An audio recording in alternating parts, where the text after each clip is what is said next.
Let's talk about Marxist literary criticism. The gist of this literary criticism is the focus on the analysis of money, power, and social institutions such as government, families, and religion, both inside and outside of the text. In order to understand the various facets of the criticism, we first need to examine the theories from the 19th century German philosopher and social critic Karl Marx. Marx states that society is divided up into three broad classes: the aristocracy, the bourgeoisie, and the proletariat. The aristocracy category includes the traditional notion of nobility. Think of a feudal society with kings and queens.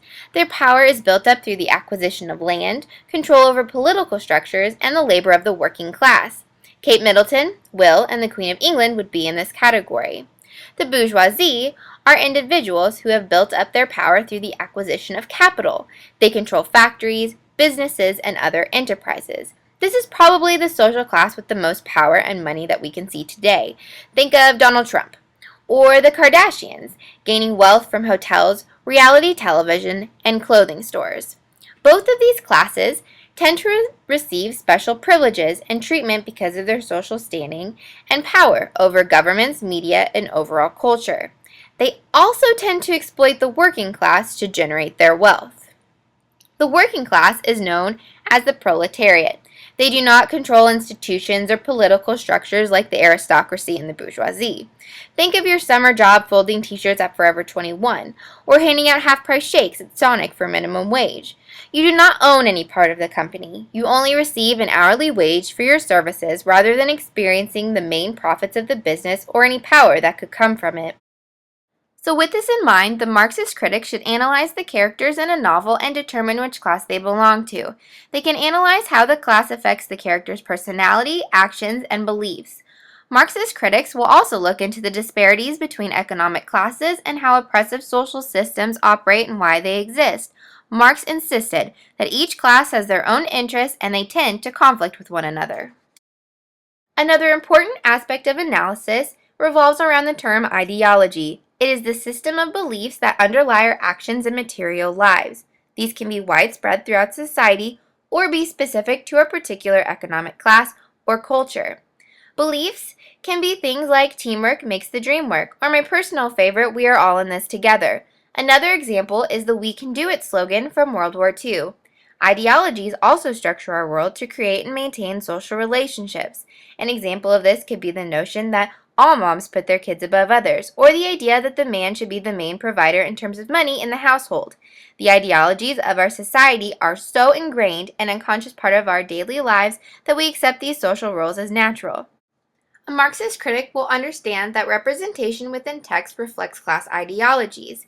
Characters' lives and perspectives are influenced by the ideologies and beliefs of their background and social class. A Marxist critic needs to determine the class identity of the characters and then analyze how it affects their actions, beliefs, hopes, and fears.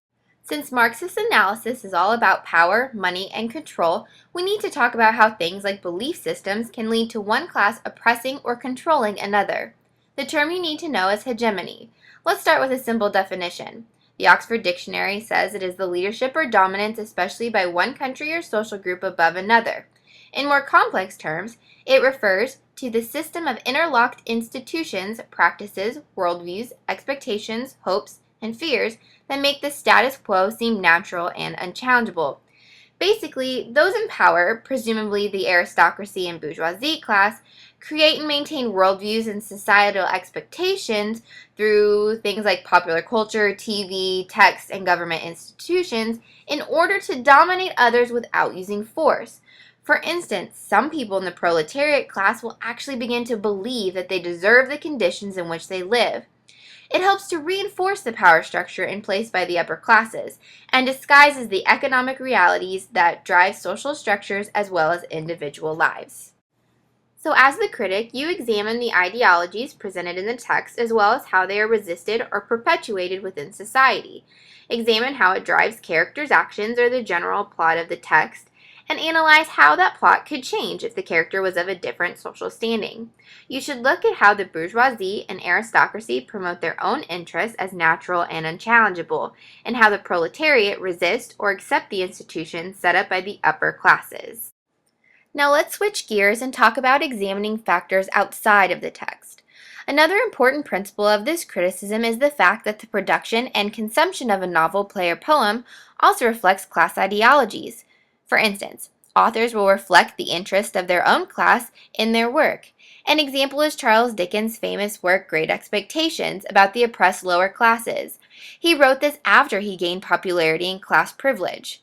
A Marxist critic would ask, can an author who has experienced financial success really understand the struggles of the oppressed? A more modern example would be, can Drake really rap about starting from the bottom, when in reality he has always been here? Other questions a critic would look to answer include, what forms of text can be used for the proletarian self-representation? Critics will also want to answer the question, in what ways does the novel, play, or sonnet serve as propaganda for the status quo, or does it actually undermine it? Let's review. Social structure is built on the oppression of workers, classes have conflicting interests, text and representation within the text reflect class ideologies. Finally, this type of literary criticism can lead to positive social change and awareness. By identifying and analyzing class structure, ideologies, and economic factors both in and outside of the text, Marxist critics want to hopefully reduce the oppression of the working class, or at least be more aware of how material things, institutions, and other people in general can affect our daily lives.